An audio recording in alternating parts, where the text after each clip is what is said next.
All right, ladies and gentlemen, here we are in game number 2. It's match point for this player down here in the bottom right-hand corner of the map. We have the yellow Zerg player representing Team Root for Root, the New Zealand Zerg, Petraeus. And his opponent spawning up here in the top left-hand corner of the map. We have the blue Zerg player, the Korean, that is eligible for this tournament bracket. I'm actually not too sure where he lives, but formerly Korean. Representing Team Exile 5, give it up for KingkOng.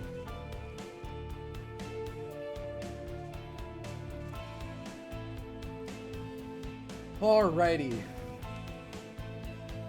Match point, cross spawn positions on Ruins of Saros, and this is the game that Petraeus ends up going for the gas pool.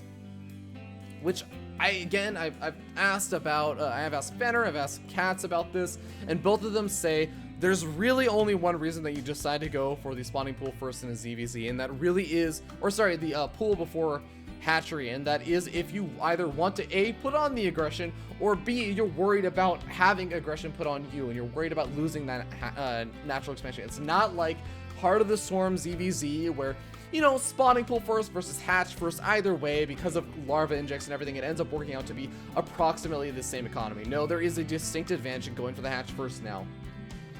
So because of that, on a 4-player map like this, it already is, I'm already feeling like Petraeus is playing on the back foot. He's worried about the fact that he's one game away from elimination. He's playing safer than he necessarily, I think, reasonably probability-wise would need to.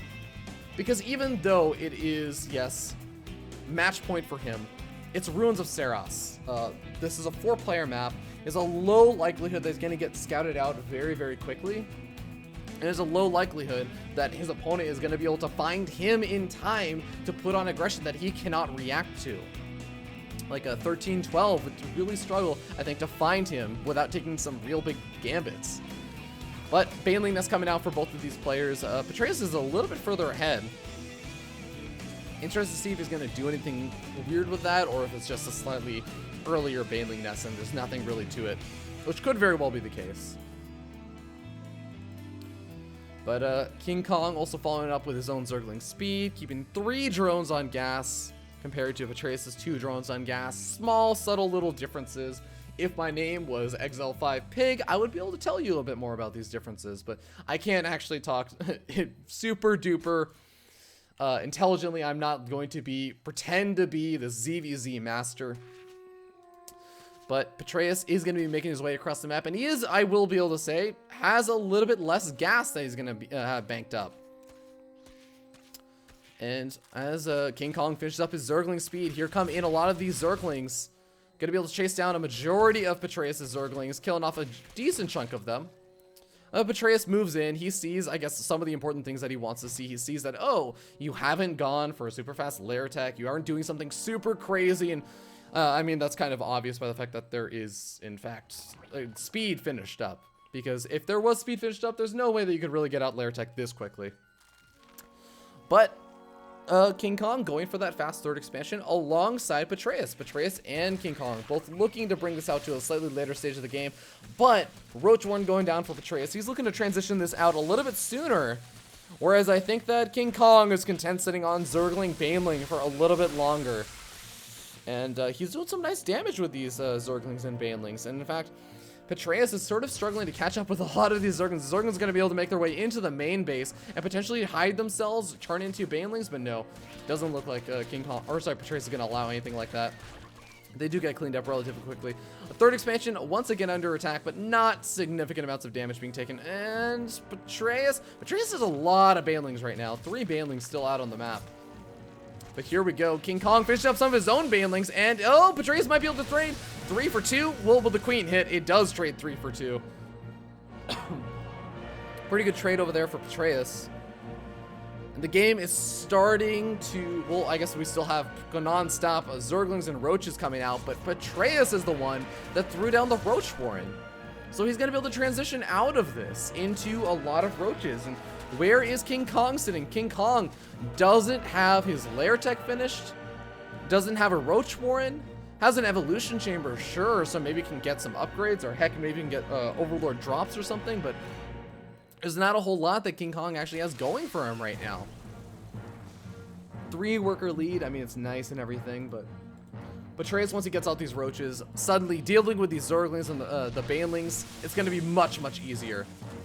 Especially considering Petraeus has his own Zerglings and Banelings still alive. And guess what? These roaches can waltz their way across the map. Zerglings trying to get a pick off. They do manage to kill off that queen. Gonna delay some of those larva injects for a little bit. And retreat to the safety of these roaches where they will be able to take on these Zerglings and push them back. And force out more and more Zerglings from KingkOng. Okay, KingkOng finally did finish up his roach warren, it seems. So he is probably going to be able to defend against this aggression from Petraeus without too many problems. Might take a little bit of time for some of these roaches to get to the right position, but no. Looks like he's fine.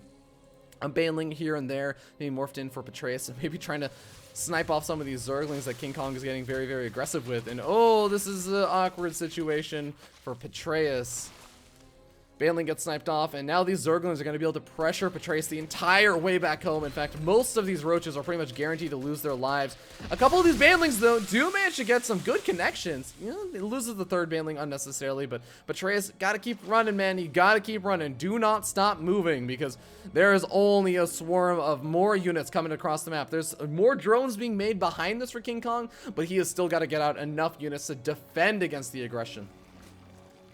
Petraeus has got a spine crawler going up in that 3rd expansion. He's got his Zerglings and roaches prepared. There is a bit of an awkward situation that can be created with these Zerglings for KingkOng potentially be able to get a big run by over in the natural expansion of the main base, because Petraeus has to defend this very wide open area between this area above the 3rd expansion all the way down to the ramp where the Zerglings and Banelings can try and potentially go for that run by. But KingkOng realizing, okay, there's not a whole lot looks like I'm going to be able to make work happen. Oh! Questionable push in over there, but he is going to survive and escape with his life. Petraeus continuing to put on the aggression with his own Zerglings, but we have finally 7-minute lair text, or 7-minute 30-second lair text going up for both of these players. KingkOng's lair tech a little bit further ahead, but Petraeus has a bit more gas banked up, so I think it kind of evens out in terms of wherever they want to take stuff. If Petraeus wants to get up some Ravagers, or if he wants to even maybe throw down a Spire and just get out a handful of Mutalisks to try and seize up a bit of control of the map. I don't know how much I would like that decision, just because it's pretty heavy into the Roach-on-Roach wars. But it is still potentially an option. And these slow roaches are finally going to get their speed upgrade. But KingkOng finishing up that +1 missile attacks well ahead of Petraeus. This is a pretty significant lead in terms of the upgrade. He's going to have a solid 2-minute time span where he's up on that +1 missile attacks before Petraeus. If he can find a way to take advantage of that, not even necessarily this exact moment, but maybe in finishing up or taking advantage of it with a +2 missile attacks, or +1 Carapace with +1 missile attacks. Any way they can find to take advantage of that is going to be really, really nice. In the meanwhile, though, both of these players taking their 4th expansions, and it's really looking like a long macro game that's just has a bunch of Zergling run-bys and harassment pitter-pattered in here and there. KingkOng is starting to get up to a fairly scary roach count. As we can take a look, it's 35 roaches to 26 right now. Petraeus has a couple more roaches popping out, but more importantly, he's got some of those Hydros popping out right now. He's also already got some of those Ravagers finished up, so I wouldn't count Petraeus out of this just yet. And if he finishes up that Lurker Den, oh, this game is going to look very, very different. Corrosive Bile's going down for both sides. Unfortunately, the Spine Crawler that's burrowing is unable to move out of the Corrosive Bile shot, so he's going to eat up a couple of those. A lot of Corrosive Bile shots going down on Petraeus' army, softening up so many of these roaches, though. And even though KingkOng doesn't exactly have the best concave, or actually even a significant number of these roaches, he still managed to take, I think, a decent trade over there. All things considered, Spine Crawler gets taken out. These roaches are, for KingkOng, are definitely outnumbered, though. He has to be very careful with how far he overcommits into this. They are sitting on even upgrades, and it looks like KingkOng is going to be forced back. He's going to retreat back home, and or at least a little bit further back to safety. But he's going to be up against the finished Lurker Den. The Hydralisks are now going to be coming out as well, or at least 2 of them. Not a significant number of Hydralisks, but some Hydralisks. And oh my god, Olivia has woken up That's how I know this has been a long day, because Olivia went to sleep and woke back up. And she didn't even go to sleep very early into the broadcast. She went to sleep, I think, a few hours in at least. Well, Petraeus gonna be in a very difficult situation where he's unable to defend this 4th expansion, not just because he doesn't exactly have the unit count, because I think he does have a pretty significant unit count, but he was just caught out of position. He wasn't in the right place at the right time to defend his 4th expansion, and it really ended up costing him, because now KingkOng, it's not about the minerals, it's about the gas count that he's gonna be getting from this 4th expansion, and what he can do with it, with his own Hydralisk Den, and potentially going into Lurkers, potentially throwing out more Ravagers. But Petraeus has his own Ravagers in the mix that are going to give him a nice little advantage. Or sorry, not Ravagers, but Lurkers in the mix. Being up 2 Lurkers is going to make this a bit more difficult for KingkOng to push too far in. He's trying to pinpoint where that Lurker is going to get very close to killing off. I don't know if he had a transfuse on that or what, but that, you know, he keeps it alive with another transfuse. This is awesome. Petraeus trying to take a slightly hidden expansion. I think that he's kind of just hoping that KingkOng doesn't notice this. But KingkOng has the Overlord over there. He's going to send a very small force of these Roaches over there. He's going to use the remainder of his Ravagers and Roaches, I thought, to try and keep that force back. But, well, I don't think it's really going to work out that way. Ravagers going to be trying to throw down as many of these Corsair Biles as close to those Lurkers as possible. But at the same time, expansion does get killed off. And KingkOng is looking to be in a good position to potentially take this engagement, although there are a lot of big Corrosive Biles over there. Oh my god. KingkOng's army disappears without a trace. Those are some pretty good Corrosive Biles from Petraeus, I would say. I think there was a solid 7 or 8 of those Corrosive Bile shots landing all around the exact same time, really softening up and killing off a majority of KingkOng's army over there. And even though he did cancel off on that 4th expansion, that is a really, really nice win.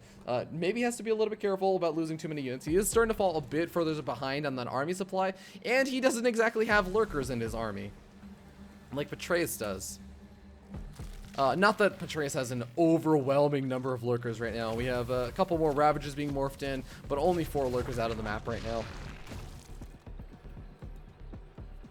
KingkOng really just been the aggressive one this entire game.